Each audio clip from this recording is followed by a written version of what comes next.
Inspiration is everywhere. Most of chess content is about someone else playing chess or doing something in chess and you just watching. And that can feel really good. But what if this exact habit, that watching from the sidelines, being inspired but not actually doing the thing, is what is holding you back from achieving your own success story? Hey, I'm Grandmaster Noel, and I have written my own success story, and I want to help you write your own success story as well. Not just watch others, but actually do the stuff. So in this video, I want to talk about why watching inspiration content feels so good, why it is a danger, and why I tell my students, stop consuming any chess content if you really want to improve your game. And at the end of the video, I want to share a personal story of how I hack my own brain to turn inspiration into real action. So why does consuming this inspirational content feel so good? Well, basically, as I understand it, is when we watch someone else achieve their dreams or even just play at a different level, what our brain is doing is imagining if we would be there, how we would feel. So we get a quick dopamine hit of actually achieving that. It's like we, for a split second, would live in this other person's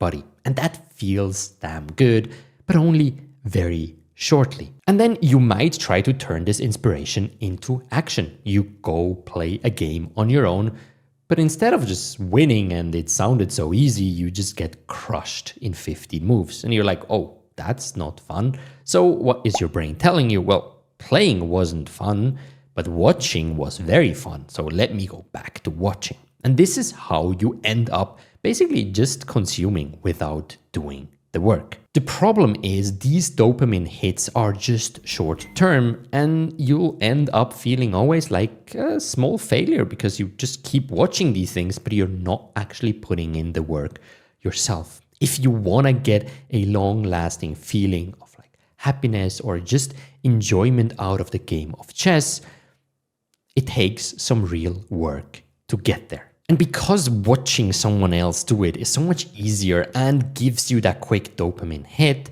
I tell my students, if you really want to, put your own effort in, if you really want to see the results, I highly recommend that you stop listening to chess podcasts and you stop watching someone else do, something in chess.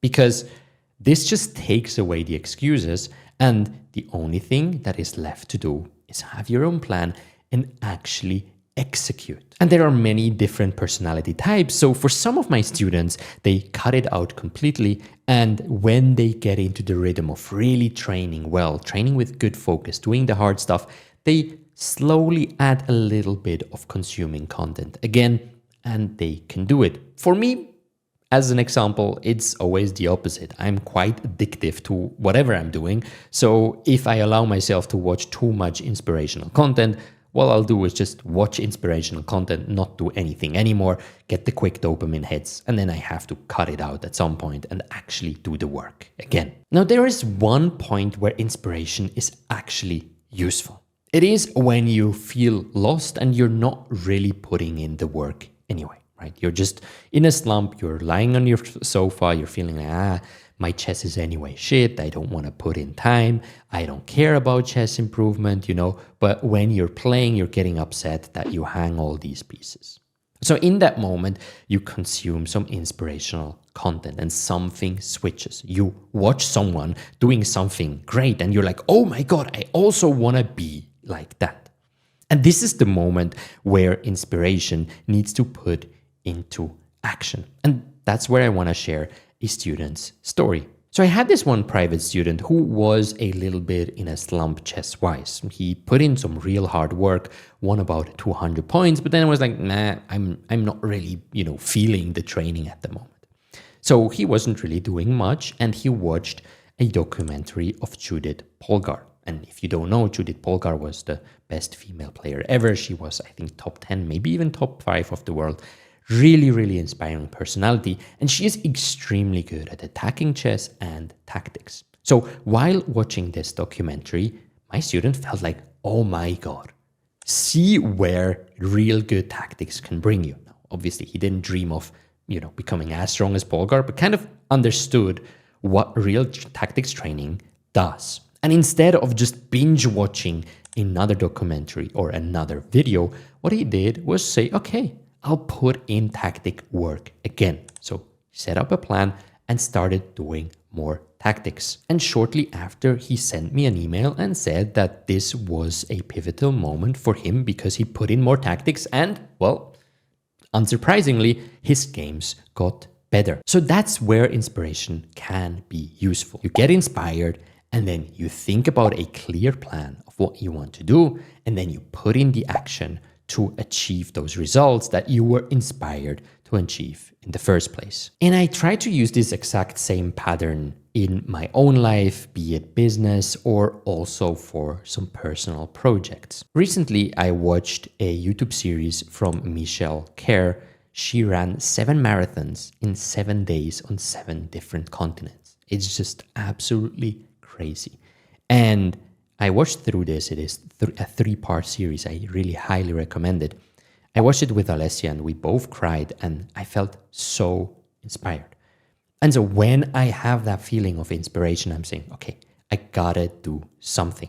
I had this lingering thought in my mind for a long time of like, okay, maybe one day I'll run a marathon, but yeah, that's in the future. So what I did is I took my laptop.